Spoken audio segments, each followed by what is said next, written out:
અગ્નિ મહાપુરાણની કથાને આગળ વધારી ભાગ 32મો। પછીથી ગંધદ્વાર દુરાધર્ષ શ્રી સૂક્તના એ મંત્રથી છાણ મેળવો, આપ્યાયસ્વ એ મંત્રથી દૂધ મિલાવો, તેમજ વળી દધિકાવ્યો એ મંત્રથી દહીં મિલાવો, તેજોસી શુક્રમસ્ય ત્રુમસી એ મંત્રથી ઘી નાખવું, દેવસ્ય એ મંત્રથી કુશોદક મેળવવું। એવી જ રીતે કરતાં જે વસ્તુ તૈયાર થાય છે તેનું નામ બ્રહ્મકુર્ચ છે। બ્રહ્મકુર્ચ તૈયાર થયા પછી દિવસભર ભૂખ્યા રહ્યા પછી સંધ્યાકાળમાં અઘમર્ષણ મંત્ર અથવા પ્રણવની સાથે આપો હિષ્ઠા ઇત્યાદિ ઋચાઓનો જપ કરતા તેને પી જવું। એમ કરનારો સર્વ પાપોથી મુક્ત થઈ પછી વિષ્ણુલોકમાં જાય છે। દિવસભર ઉપવાસ કરીને કેવળ સાયંકાલે ભોજન કરનારો દિવસના 8 ભાગોમાંથી કેવળ 6ઠા ભાગમાં આહાર કરનારો સંન્યાસી, માંસ ત્યાગી, અશ્વમેઘ યજ્ઞ કરનારો તથા સત્યવાદી પુરુષ સ્વર્ગમાં જાય છે।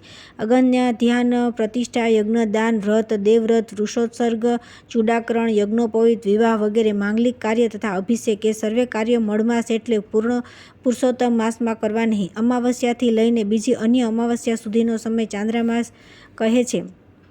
30 દિવસનો સાવન માસ કહેવાયો છે। સંક્રાંતિથી સંક્રાંતિકાલ સુધી સૌર માસ કહેવાય છે। તેમજ ક્રમશઃ સંપૂર્ણ નક્ષત્રોના પરિવર્તનથી નક્ષત્ર માસ બને છે। વિવાહ વગેરેમાં સૌર માસ, યજ્ઞ વગેરેમાં સાવન માસ અને વાર્ષિક શ્રાદ્ધ તથા પિતૃકાર્યમાં ચંદ્રમાસ ઉત્તમ માનવામાં આવે છે।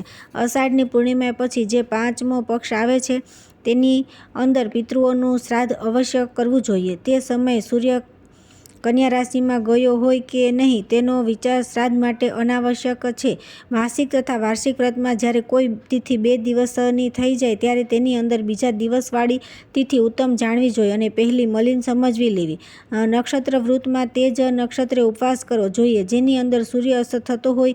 દિવસ વ્રતમાં દિન વ્યાપિની તથા નક્ત વ્રતમાં રાત્ર વ્યાપિની તિથિએ પુણ્ય એવં શુભ માનવામાં આવેલ છે। દ્વિતીયાની સાથે તૃતીયાનું, એવી રીતે ચતુર્થી સાથે પંચમીનું અને ચતુર્દશી સાથે પૂર્ણિમાનું તથા અમાવસ્યાની સાથે પ્રતિપાદનનું વેદ ઉત્તમ ગણાય છે। એ જ પ્રમાણે ષષ્ઠી, સપ્તમી વગેરે તિથિઓમાં સમજવું। એ તિથિઓનો મેળ મહાન ફળ પ્રદાન કરનારો હોય છે, જ્યારે એનાથી વિપરીત અર્થાત પ્રતિપદાથી દ્વિતીયા એ પ્રમાણેની તિથિનો મેળ ને યુગ્મભાવ ખૂબ ભયાનક ને વિપરીત પરિણામનું ફળ આપે છે। તે અગાઉના કરેલા સર્વે પુણ્યકર્મોને નષ્ટ કરી દે છે। રાજા, મંત્રી તથા વ્રતધારી પુરુષો માટે વિવાહમાં, ઉપદ્રવ વગેરેમાં, દુર્ગમ સ્થાનોમાં, સંકટના સમય અને યુદ્ધના અવસર ઉપર તત્કાલ શુદ્ધિ બતાવવામાં આવેલ છે। જેણે દીર્ઘકાલમાં સમાપ્ત થનાર વ્રતનો આરંભ કર્યો છે તે સ્ત્રી જો મધ્યમાં રજસ્વલા બની જાય તો તે રજ તેના માટે વ્રતમાં બાધક હોતું નથી। ગર્ભવતી સ્ત્રી, પ્રસવગૃહમાં પડેલ સ્ત્રી અથવા રજસ્વલા કન્યા જ્યારે અશુદ્ધ થઈને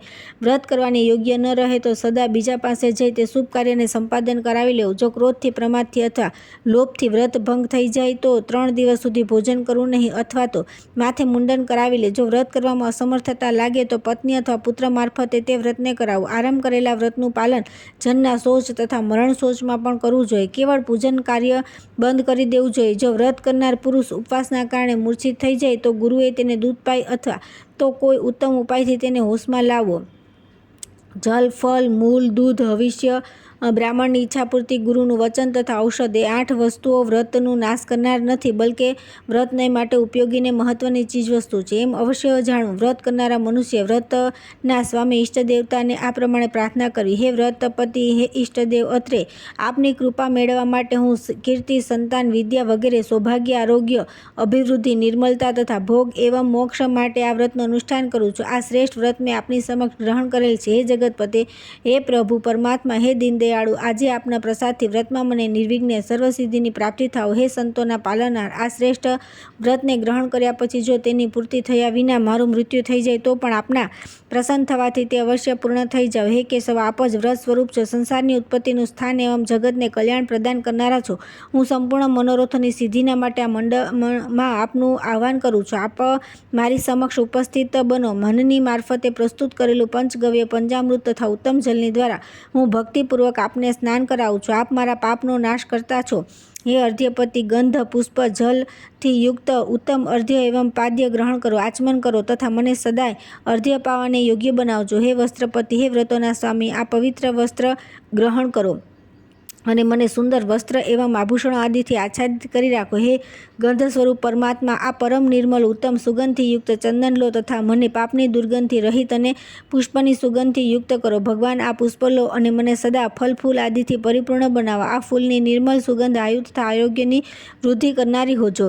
હે સંતોના સ્વામી, દીન દુખિયાઓના બેલી પ્રભુ પરમાત્મા, આપ ઘીથી સંપન્ન બનેલા ઈશાંગ ધૂપને ગ્રહણ કરો. હે ધૂપ દ્વારા પૂજિત પરમેશ્વર, આપ મને ઉત્તમ ધૂપની સુગંધથી સંપન્ન કરો. હે દીપ સ્વરૂપ દેવ, સર્વને પ્રકાશિત કરનારા તમો આ પ્રકાશપૂર્ણ દીપને જેની શિખા ઉપર તરફ ઉપડી રહેલ છે તેને દેવ આ અન્ન વગેરે નૈવેદ્યને ગ્રહણ કરો અને મને એવો બનાવો કે જેથી હું અન્ન આદિ વૈભવથી સંપન્ન અન્નદાતા એવં સર્વસ્વ દાન કરનારો બની શકું. હે પ્રભુ, વ્રતના આરાધ્ય દેવ, મેં મંત્રવિધિ તથા ભક્તિના વિના જે આપનું પૂજન કર્યું છે, જે આપની કૃપાથી પરિપૂર્ણ સફળ થઈ જાઓ. આપ મને ધર્મ, ધન, સૌભાગ્ય, ગુણ, સંતતિ, કીર્તિ, વિદ્યા, આખું સ્વર્ગ એવં મોક્ષ પ્રદાન કરો. હે વ્રતપતિ, હે પ્રભુ, આપ આ સમયે મારા દ્વારા કરેલા પૂજાનો સ્વીકાર કરીને મને પુનઃ અહીંયા પધારવાને વરદાન દેવા માટે પોતાના સ્થાને જાઓ. સર્વે પ્રકારના વ્રતોમાં વ્રતધારી પુરુષે સ્નાન કરી વ્રત સંબંધી દેવતાની સ્વર્ણમય પ્રતિમાનું યથાશક્તિ પૂજન કરી તથા રાત્રે ભૂમિ ઉપર સૂવું. વ્રતના અંતમાં જપ, હોમ અને દાન એ સામાન્ય કર્તવ્ય છે. સાથે પોતાની શક્તિ અનુસાર 24, 12, 5, 3 અથવા 1 બ્રાહ્મણ અથવા ગુરુજનની પૂજા કરી તેને ભોજન કરાવવું અને યથાશક્તિ સર્વેને પૃથક પૃથક ગાય, સૂર્ણ, જલપાત્ર, અન્નપાત્ર, આસન, વસ્ત્ર, કલશ વગેરે વસ્તુઓ દક્ષિણામાં અર્પિત કરવી. એ પ્રકારે વ્રતની પરિભાષા બતાવી છે, જેનું પૂર્ણ પાલન કરી શ્રદ્ધાવાન ફલને પ્રાપ્ત કરે છે. ત્યાર પછી આવે છે અધ્યાય 176મો, પડવાની તિથિના વ્રતો. શ્રી અગ્નિદેવ કહેવાને લાગ્યા કે હવે હું આપને પડવાની તિથિઓના વ્રતનું વર્ણન કહું છું, જે સંપૂર્ણ મનવાંછિત ફલ દેનારું છે. કાર્તિક, અશ્વિન અને ચૈત્ર માસમાં કૃષ્ણ પક્ષની પ્રતિપદા તિથિ એટલે પડવાની તિથિ. બ્રહ્માજીની તિથિ. પૂર્ણિમાએ ઉપવાસ કરી પડવાના દિને બ્રહ્માજીનું પૂજન કરવું. પૂજા ઓમ તત્સત બ્રહ્માણે નમઃ એ મંત્રથી અથવા ગાયત્રી મંત્રથી કરવી જોઈએ. આ વ્રત 1 વર્ષ સુધી કરવું જોઈએ. બ્રહ્માજીના સુવર્ણમય વિગ્રહનું પૂજન કરવું, જેમના જમણા હાથોમાં સ્ફટિક માલા અને સ્ત્રુવા હોય અને ડાબા હાથમાં સ્ત્રુક એવં કમંડલ હોય, સાથે લાંબી દાઢી અને સિર પર જટા હોય. યથાશક્તિ દૂધ ચઢાવવું અને મનમાં એવો ઉદ્દેશ કરવો કે બ્રહ્માજી મારી ઉપર પ્રસન્ન થાઓ. એમ કરનારો મનુષ્ય નિષ્પાપ થઈ સ્વર્ગમાં ઉત્તમ ભોગ ભોગવે છે અને પૃથ્વી ઉપર ધનવાન બ્રાહ્મણના રૂપમાં જન્મ લે છે. હવે ધન્ય વ્રત સુણો. પહેલાં માર્ગશીર્ષ માસના પડવાનો ઉપવાસ કરી રાત્રે અગન્ય નમ મંત્રથી હોમ અને અગ્નિની પૂજા કરવી.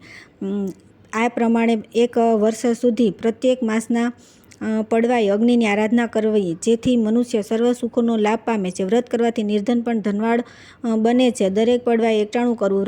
વર્ષે વ્રત પૂર્ણ થતાં ગાયનું દાન કરવું, તેનાથી વૈશ્વાનર પ્રાપ્ત થાય છે. આ શીખી વ્રત છે. ત્યાર પછી આવે છે અધ્યાય 177મો, બીજની તિથિના વ્રતો.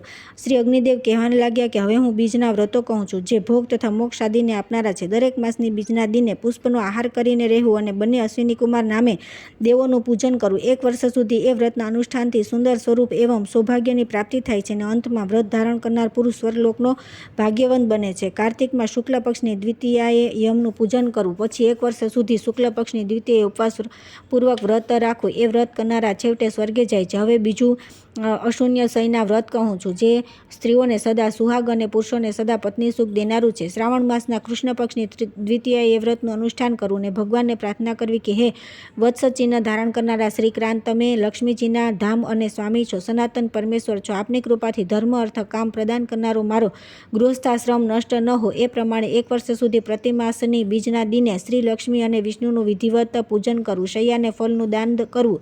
ચંદ્રને મંત્રોચ્ચાર સાથે અર્ધ્ય આપવું. એવી રીતે કાંતિ વ્રત કાર્તિક શુક્લા બીજના દિને કરવું. દિવસે ઉપવાસ, રાત્રે ભોજન કરવું. બલરામ તથા કૃષ્ણનું પૂજન કરવું. 1 વર્ષ સુધી વ્રત કરવું. વિષ્ણુ વ્રત પૌષ માસની શુક્લ પક્ષની બીજથી કરવું.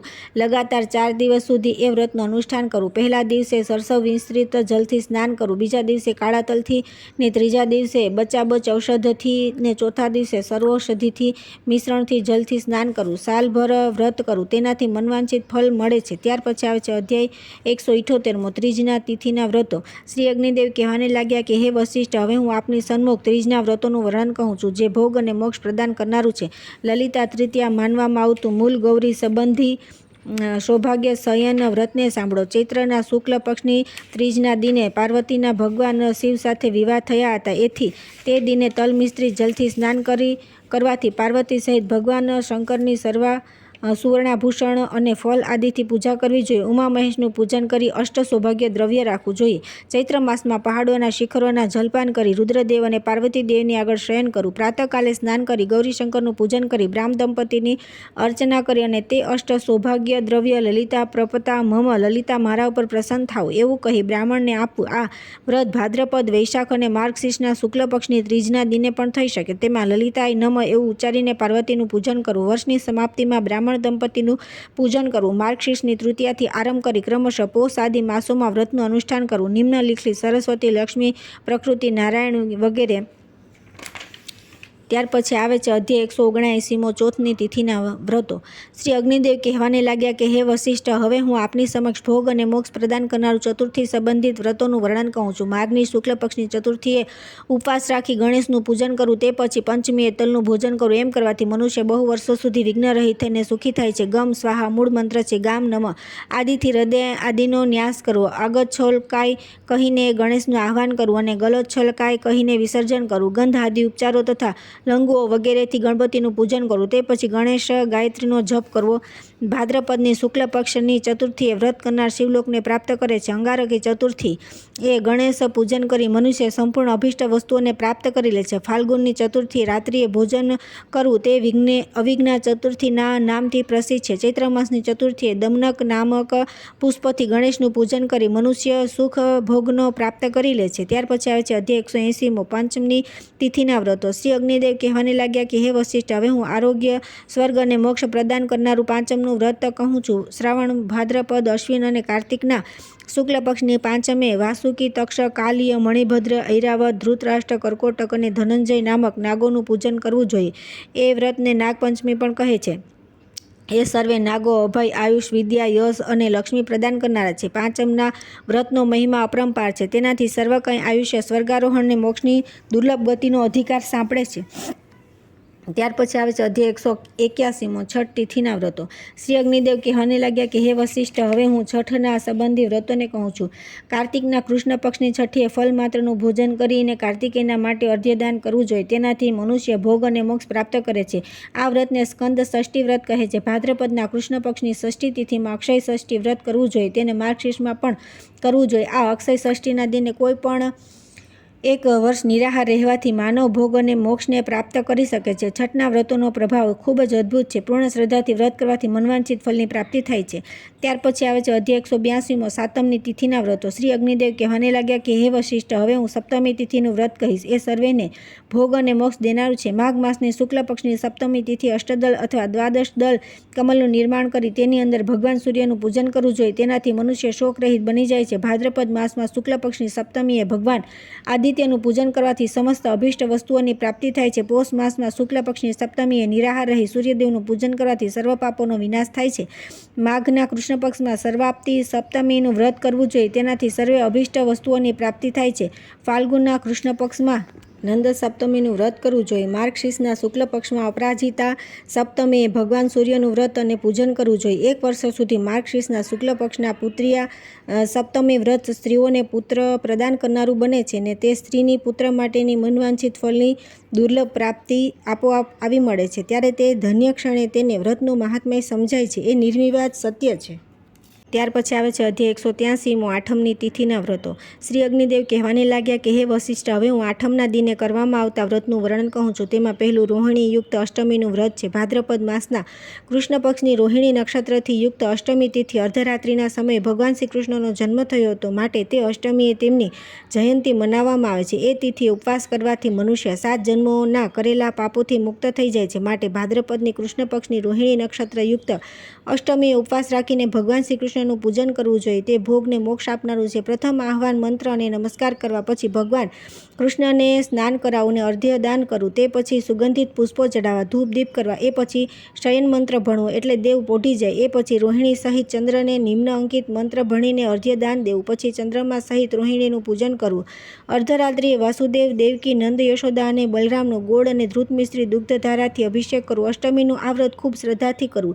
એ પછીથી વ્રત કરનારા મનુષ્ય બ્રાહ્મણોને ભોજન પણ સારી રીતે કરાવવું અને દક્ષિણામાં તેઓને વસ્ત્ર, સુવર્ણદાન આદિ અર્પિત કરવું. જન્માષ્ટમીનું વ્રત કરનારા પુત્રયુક્ત થઈને વિષ્ણુલોકના અધિકારી બને છે. જે મનુષ્ય પુત્ર પ્રાપ્તિની ઈચ્છાથી પ્રતિવર્ષ આ વ્રતનું અનુષ્ઠાન કરે છે તે પુત્ર નામક નરકના ભયથી મુક્ત થઈ જાય છે. પછી ભગવાનને પ્રાર્થના કરવી કે હે પ્રભુ, મને પુત્ર, ધન, આયુષ્ય, આરોગ્ય અને સંતતિ આપો. મને કર્મ, ધર્મ, કામ, સૌભાગ્ય, સ્વર્ગ અને મોક્ષ આપો. ત્યાર પછી આવે છે અધ્યાય 184 આઠમના અન્ય વ્રતો. શ્રી અગ્નિદેવ કહેવાને લાગ્યા કે હે વશિષ્ઠ, ચૈત્ર માસની શુક્લ પક્ષની અષ્ટમીએ વ્રત કરે અને તે દિવસે બ્રહ્મા વગેરે દેવતાઓ તથા માતૃગણોનું જ્યારે પૂજન કરે ત્યારે કૃષ્ણ પક્ષની અષ્ટમી સુધી 1 વર્ષ શ્રીકૃષ્ણની પૂજા કરીને મનુષ્ય સંતાનરૂપ અર્થની પ્રાપ્તિ કરી લે છે. બીજું, કાલાષ્ટમી વ્રત તો માર્ગશીર્ષ માસના કૃષ્ણ પક્ષની અષ્ટમીએ કરવું જોઈએ. રાત્રિ થતાં વ્રત કરનારે સ્નાનાદિથી પવિત્ર થઈ ભગવાન શંકરનું પૂજન કરી ગૌમૂત્રથી વ્રતના પારણા કરવા. રાત્રિમાં ભૂમિ ઉપર શયન કરવું. પોષ માસમાં શંભુનું પૂજન કરીને ઋતનો આહાર તથા માઘમાં મહેશ્વરની અર્ચના કરીને દૂધનું પાન કરવું. ફાલ્ગુનમાં મહાદેવની પૂજા કરીને સારી રીતે ઉપવાસ કર્યા બાદ તલનું ભોજન કરવું. વૈશાખમાં શિવની પૂજા કરી કુશ જલથી પારણા કરવા. જ્યેષ્ઠમાં પશુપતિનું પૂજન કરી ઝરણાનું જલનું પાન કરવું. અષાઢમાં ઉગ્રનું, શ્રાવણમાં શર્વનું, ભાદ્રપદમાં ત્ર્યંબકનું અને અશ્વિનમાં ઈશનું પૂજન કરવું. વર્ષની સમાપ્તિએ હોમ કરવો. ભગવાન શંકરનું પૂજન કરવું. પછી આચાર્યને ગાય, વસ્ત્ર કે સુવર્ણનું દાન કરવું. બ્રાહ્મણોને બ્રહ્મભોજન કરાવીને મનુષ્ય ભોગને મોક્ષ પ્રાપ્ત કરી લે છે. પ્રત્યેક માસના બંને પક્ષમાં અષ્ટમી તિથિએ રાત્રિમાં ભોજન કરવું અને વર્ષ પૂર્ણ થતાં ગૌદાન કરવું.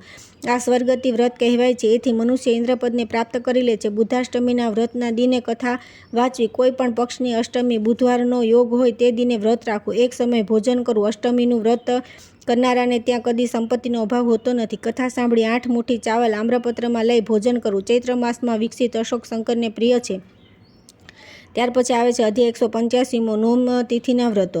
શ્રી અગ્નિદેવ કહેવાને લાગ્યા કે હે વશિષ્ઠ, હવે હું ભોગને મોક્ષ પ્રદાન કરનારું નોમ સંબંધી તિથિનું વર્ણન કહું છું. અશ્વિનના શુક્લ પક્ષમાં ગૌરી નવમીનું વ્રત કરીને દેવીનું પૂજન કરવું જોઈએ. મિષ્ટાનનું ભોજન કરવું. અશ્વિનના શુક્લ પક્ષની જે નવમીએ અષ્ટમી તથા મૂલ નક્ષત્રનો યોગ હોય એવં સૂર્યકન્યા રાશિ ઉપર સ્થિર હોય તેને મહાનવમી કહે છે.